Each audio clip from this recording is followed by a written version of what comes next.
Hello everyone, very warm welcome to all of you. Friends, आज के इस video में हम चर्चा करने वाले हैं कि निफ्टी में फ्राइडे यानी 27 मार्च के लिए बाइंग और सेलिंग एरिया कौन से होने वाले हैं और उसके पीछे का लॉजिक क्या है। चलिए देखते हैं।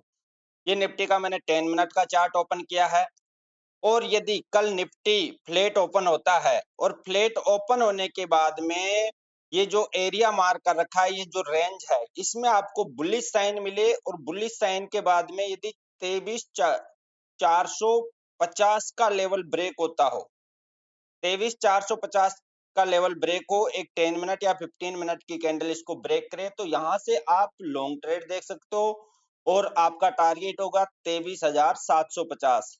यदि फ्लैट ओपन होने के बाद में बुलिश साइन मिले और 23,450 का भी ब्रेकआउट हो तो लॉन्ग ट्रेड देख सकते हो 23,750 तक। लेकिन यहाँ पर बुलिश साइन नहीं मिले और लोअर साइड इसका ब्रेकडाउन हो, यानी 23,300 का ब्रेकडाउन हो जाए लोअर साइड, ब्रेकडाउन के बाद में यहाँ से आप शॉर्ट ट्रेड देख सकते हो। आपका टारगेट होगा 23,000, आपका टारगेट होगा 23,000। लेकिन फिर देखिए, निफ्टी यदि डाउन साइड आता है तो ये इंस्टीट्यूशंस का डिमांड जोन बना हुआ है। इस डिमांड जोन में आपको बुलिश साइन मिल जाए, 10 मिनट 15 मिनट का एंगल मिले या ट्रेंड लाइन ब्रेकआउट मिले तो यहाँ से आप लॉन्ग ट्रेड देख सकते हो। कहाँ तक आपका टारगेट रहेगा? 23,300 तक।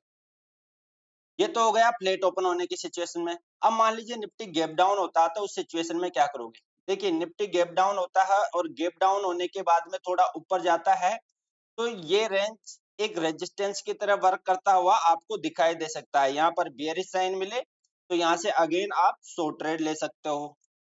और यदि निफ्टी गैप अप हो उस सिचुएशन में क्या करेंगे? मान लीजिए निफ्टी गैप अप हो रहा है, गैप अप होने के बाद में थोड़ा नीचे आता है तो ये जो 23,500 450 का लेवल है, ये सपोर्ट की तरह वर्क कर सकता है या फिर थोड़ा नीचे भी आ जाए और इस रेंज में आपको बुलिश साइन मिले तो यहाँ से अगेन आप लॉन्ग ट्रेड देख सकते हो 23,750 तक।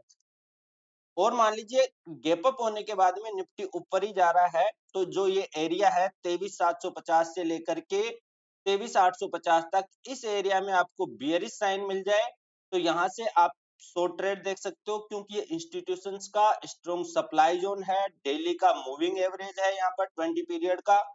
तो यहाँ से रेजिस्टेंस लेकर के अगेन निफ्टी फॉल हो सकता है। तो आपको करना क्या है कल के लिए निफ्टी में? यदि रेंज का ब्रेकआउट हो और ब्रेकआउट होने के बाद में आपको बेयरिश साइन मिले, यानी ब्रेकआउट कैंडल पे भी आप लॉन्ग ट्रेड पर बैठ सकते हो। इस रेंज में बुलिश साइन मिले तो भी आप लॉन्ग ट्रेड पर बैठ सकते हो 23,750 तक। 23,750 से 850 के बीच में बेयरिश साइन मिले तो अगेन यहाँ से आप शॉर्ट ट्रेड ले सकते हो। और यदि यहाँ से निफ्टी फॉल हो रहा है तो आप 23,000 तक शॉर्ट ट्रेड देख सकते हो। लेकिन फिर 22,900 से 23,000 के बीच में आपको बुलिश साइन मिले तो यहाँ से अगेन आप लॉन्ग ट्रेड देख सकते हो। अब बैंक निफ्टी में देख लेते हैं कि बैंक निफ्टी में इंपॉर्टेंट सपोर्ट और रेजिस्टेंस कौन से होने वाले हैं, बाइंग एरिया या सेलिंग एरिया कौन से हैं। ये निफ्टी का मैंने चार्ट ओपन किया है। अब देखिए, निफ्टी भी मान लीजिए, वो बैंक निफ्टी मान लीजिए फ्लैट ओपन हो रहा है और फ्लैट ओपन होने के बाद में यदि इस रेंज का ब्रेकआउट होता है, इस रेंज का ब्रेकआउट होता है 10 मिनट या 15 मिनट की कैंडल इसका ब्रेकआउट करती है तो ब्रेकआउट होने के बाद में यहाँ से आप लॉन्ग ट्रेड देख सकते हो 55,200 तक। और ब्रेकआउट नहीं होता है फ्लैट ओपन होने के बाद में, बैंक निफ्टी नीचे आ रहा है तो आप इनसाइड कैंडल से शॉर्ट ट्रेड देख सकते हो कहां तक? 52,800 तक। ये तो हो गया फ्लैट ओपन होने की सिचुएशन में।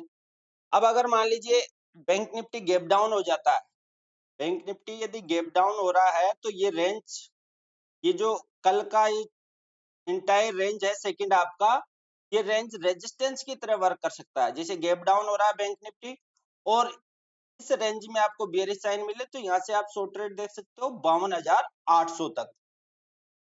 लेकिन फिर 52,450 से 52,800 के बीच में इंस्टीट्यूशंस का डिमांड जोन बना हुआ है 75 मिनट का। इस एरिया में आपको यदि बुलिश साइन मिल जाता है तो बुलिश साइन मिलने के बाद में आप लॉन्ग ट्रेड देख सकते हो। आपका टारगेट होगा 23,689, 53,689, यहाँ तक आप लॉन्ग ट्रेड देख सकते हो।